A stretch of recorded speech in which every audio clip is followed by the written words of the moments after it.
Mahalia Jackson, Walking with Kings and Queens, a literally cultured read aloud. Written by Nina Nolan and illustrated by John Holyfield.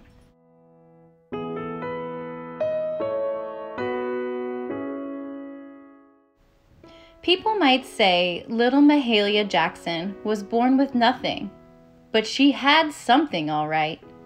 A voice that was bigger than she was. It was New Orleans, and music was everywhere. Blues spilling through windows, jazz pouring outdoors. But it was gospel that Mahalia loved.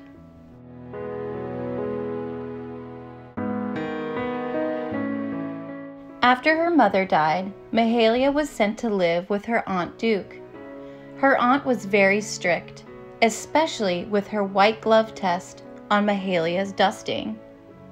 But singing in church raised her spirits. She felt like a peacock with her feathers all spread out.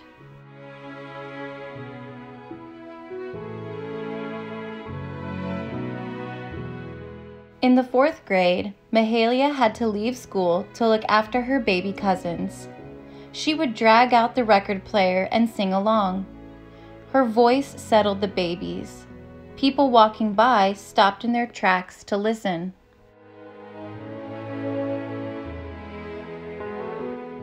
"Don't you worry," her Aunt Belle said as Mahalia shucked peas on the front porch. "One day you'll walk with kings and queens." How was Mahalia going to walk with kings and queens? She didn't even have shoes. But Aunt Belle had a way of knowing things. Over the next few years, Mahalia kept singing in church, spreading her peacock feathers. And every chance she got, she worked as a maid and saved her money. She kept hearing about people moving to Chicago. Sounded scary, all those gangsters. But people said there were more chances there too. Maybe even a chance to go back to school.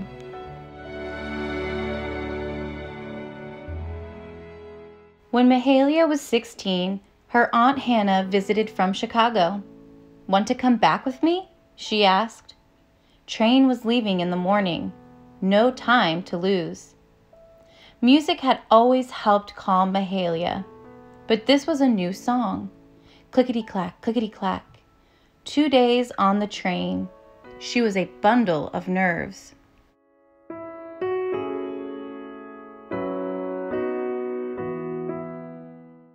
Everything about Chicago felt strange. It wasn't just the bigness of it all, or that wind. It was everything.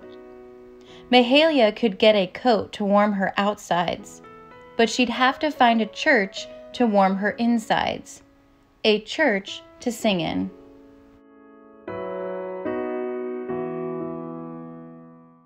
She found a church all right, and a school too. Things were looking up in Chicago. When Aunt Hannah got sick, Mahalia had to stop school to work, back to being a maid again. But she kept on singing. A few times, Mahalia went to hear a band play in a nightclub.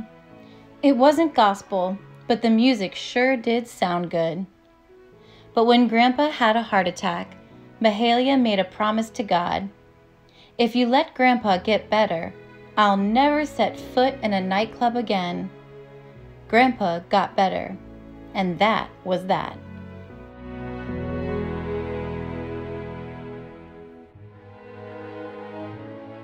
People kept telling Mahalia if she would sing in nightclubs instead of churches, she'd make enough money to quit working as a maid. Those people could say what they wanted. Mahalia knew what she said to God. She drove down south, singing in churches.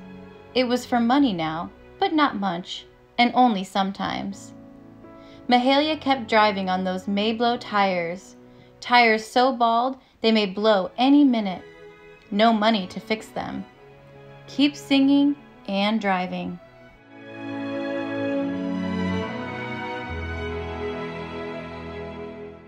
Mahalia's joyful voice lifted people with hope. After she sang in a church, people lined up to join the congregation.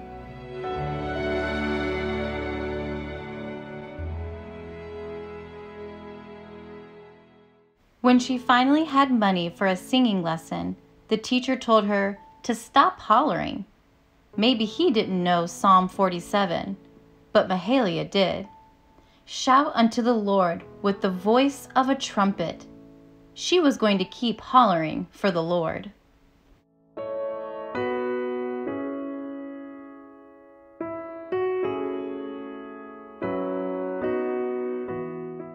All kinds of people started noticing Mahalia's singing, like the man from Decca Records.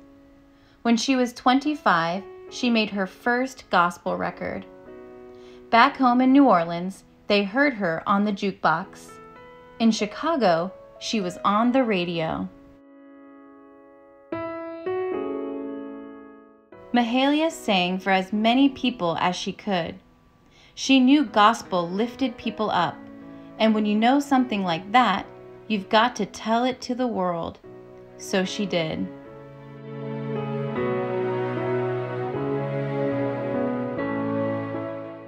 She was a guest on celebrity TV shows. When she was 38, she sang in Carnegie Hall. She couldn't believe it. Such a fancy place. She had goosebumps.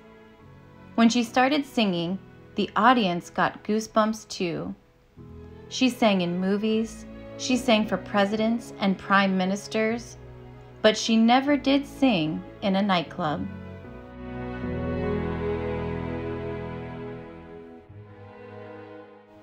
She performed at the March on Washington, right before Dr. Martin Luther King Jr. gave his famous I Have a Dream speech. Mahalia loved those words. I have a dream. Aunt Belle was right. Mahalia was walking with kings and queens. After all, she was a queen herself, the queen of gospel.